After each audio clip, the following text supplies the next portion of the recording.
이 무력시와 관련해서 최전방 부대들을 끌어올려서 이 1군, 2군, 5군과 같은 이 전선에 배치되어 있는 부대들까지 끌어올려다가 군사 퍼레이드를 한 적은 없습니다. 그러나 김정은은 이번에 최전방 부대들을 종대로 1군, 2군, 4군, 5군 최전선에 배치되어 있는 부대들까지 끌어올려다가 이번에 무력시에 참가시켰습니다. 김정은은 왜 최전방에 있는 부대들을 무력시에 불러들이고 또 그들과 기념 촬영을 해주면서 사기를 북돋아 줬을까요? 문제는 평양시에 있는 부대나 평양시 주변에 있는 부대가 아니라 가장 김정은에게 위험한 부대는 바로 최전방에 있는 부대들입니다. 여러분들도 잘 아시다시피 최전방에 나와 있는 부대들에게는 그래도 식량 공급이나 부식물 공급이 후방군단, 3군단, 6군단, 7군단, 8군단, 11군단과 같은 이런 후방에 있는 군단들보다는 그래도 최고로 대우를 해주는 것이 북한입니다. 그런데 최근에 넘어온 인민군 부대에 복무하다 넘어온 사람들이 상당히 있죠. 특히 대표적인 판문점에 나와 있는 북한 군인들을 후방에서 지원하는 그 부대에 있던 오충송이라는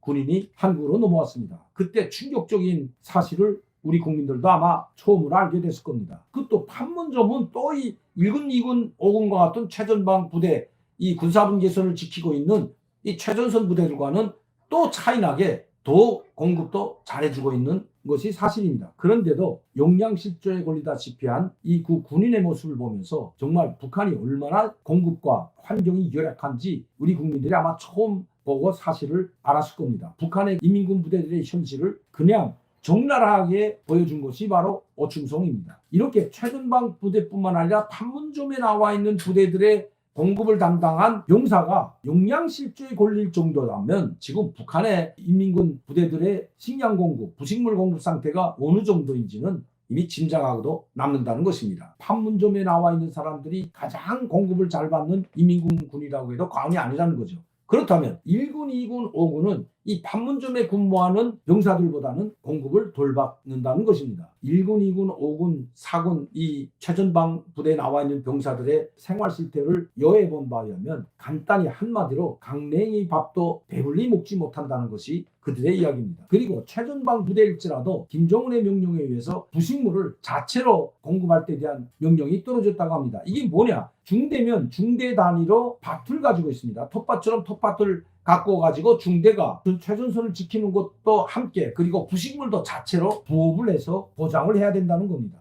중대는 중대대로, 대대는 대대대로, 연대는 연대대로, 사단은 사단대로 모두 농장을 가지고 있다는 겁니다. 중대는 농장이라고 할 거 없이 텃밭처럼 자기들이 부식물을 오이, 가지, 채소와 같은 남새 그리고 돼지도 기르고 염소도 기르고 하면서 자체로 부식물을 그리고 고기, 육류를 생산해서 중대 대원들에게 주는데 이것도 열악하기 때문에 최전방에 나와 있는 부대들은 군사훈련도 해야 되고 군사분 계선 자기들이 맡은 전방도 지켜야 됩니다. 이런 상황에서 그들이 농사를 지면 얼마나 짓고 또 거기에서 나는 농산물을 가지고 어떻게 부식물과 모자라는 식량을 대용할 수가 있겠습니까? 그러나 이것은 조선노동당 특히 김정은의 지시이기 때문에 하는 척이라도 흉내라도 내야 된다는 것입니다. 또 이런 흉내라도 내지 않는다면 중앙공급 즉 인민무력국방총국에서 보내주는 그 부식물만 믿고 또 식량을 믿고 기다리다가는 굶어 죽기, 용량실조 걸리기가 십상이라는 것입니다. 한 개 중대 150명이라면 약 50명은 나가서 농사를 짓는 것이 지금의 북한의 인민군 최전방 부대들의 현실입니다. 이렇게 열악한 상황에서 군 복무를 하게 된다면 북한의 최전방 나와 있는 군부대 장병들이 어떻게 김정은과 조선노동당에 충성을 하겠습니까? 가장 위험한 부대라고 한다면 전쟁 때문에 위험한 것이 아니라 바로 이 최전방에 나와 있는 부대들이 김정은에게는 가장 위험한 부대고 가장 위협적인 부대였던 것입니다. 군사분계선 한 발짝만 이남으로 넘어서게 된다면 여기는 자유를 위한 자유세계가 놓여져 있기 때문입니다. 북한이 삐라를 즉 전단을 가장 두려워하는 것도 내륙에 있는 북한 주민들이 아니라 최전방에 더우면 더워서 견디지 못하고 추우면 추워서 견디지 못하는 이 최전방 나와 있는 1군, 2군, 4군, 5군단의 병사들과 바로 군관들인 것입니다. 이들에게 공급을 제대로 하고 모든 부식물과 모든 먹을 것을 우리 국군 병사들처럼 그렇게 최상의 질로 공급을 하게 된다면 왜 걱정을 하겠습니까? 전혀 부식물을 제대로 공급하지 못하고 식량도 공급하지 못하기 때문에 오충송 군인과 같은 이 최전방에서 부대 병사들도 용량실조 걸린 사람들이 무더기로 나오고 있는 것입니다. 그렇기 때문에 김정은은 또 평양과 멀리 떨어져 있기 때문에 아무리 여기에 있는 군단장 정치위원들을 평양으로 불러다가 선물을 주고 대우를 해준다고 해도 이 부대 병사들의 불만을 잠재울 수 없었던 것이 바로 김정은이었습니다.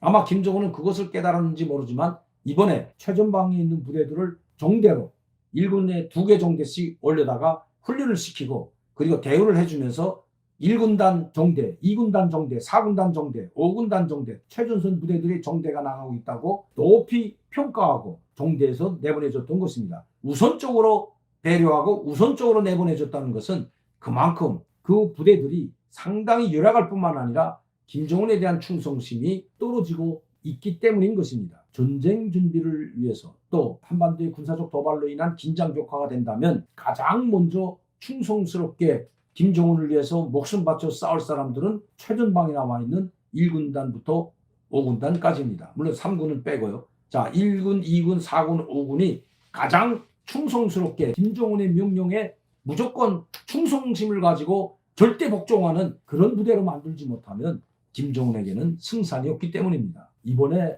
최전방 부대들을 정대를 올려다가 이게 수만 명을 모아놓고 사진 찍은 것이 아니라 그 정대별로 300명씩 김정은은 힘들지만 예전에는 수천 명을 모아놓고 수만 명을 모아놓고 한 번 사진을 찍고 들어갔지만 이번 인민혁명군 창건 90돌 때 올라왔던 최전방 부대 정대들은 바로 한 개 정대 약 한 200명씩 모두 기념 촬영을 해주었던 것입니다. 그렇게 함으로써 최전방 부대들의 사기를 높여주려는 그런 의도가 김정은의 전략이 숨어 있었던 것입니다. 이렇게 되면 김정은과 사진을 찍고 내려고 한 그 부대 병사들 아마 김정은과 사진 찍은 것을 용광으로 그리고 갑으로 아마 고위 간직해서 자기 부모 형제들에게 사진을 아마 보내줬을 것으로 생각이 됩니다. 그럼 그 사진을 받아하는 그 부모 형제들은 바로 이 병사에게 그 함께 기념 촬영한 병사에게 장군님께 충성을 다하라고 또 조언을 해주겠죠. 이것이 바로 김정은이 노렸던 것입니다. 김정은은 더 이상 버틸 여력이 없습니다. 북한 소식을 종합해보면 지금 뭐 장마당이 됐던 국영상점이 됐던 외야상점이 됐던 모든 북한의 이 상업시설이 올스톱 됐을 뿐만 아니라 가격이 천정부지로 올라가가지고 돈이 있어도 살 수가 없다고 합니다. 해외 친척을 둔, 뭐 한국에 친척을 둔 북한 주민도 마찬가지죠. 여기서 보내주던 돈도 이제는 중국과 약 2년 반 동안 완전한 격이 봉쇄되면서 중국에서 들어오는 돈도 들어오지 못하고 있기 때문에 여기서 돈을 보내주더라도 돈도 받을 수 없는 것이 현실이라고 합니다. 자, 그렇다면 거기에서 살고 있는 해외 친척이 없는 북한 주민들의 고통은 이루 말할 수 없다는 것입니다. 화려한 평양, 송화골이나 아파트와 같은 그 화려한 아파트만 보고 북한을 평가해서는 결코 안 된다는 것입니다. 이번에 조선인민혁명 창건 90돌 주년 기념 이 무력시도 마찬가지입니다. 가장 대규모로 가장 화려하게 한 것은 이미 사진을 통해서 우리가 볼 수가 있었습니다.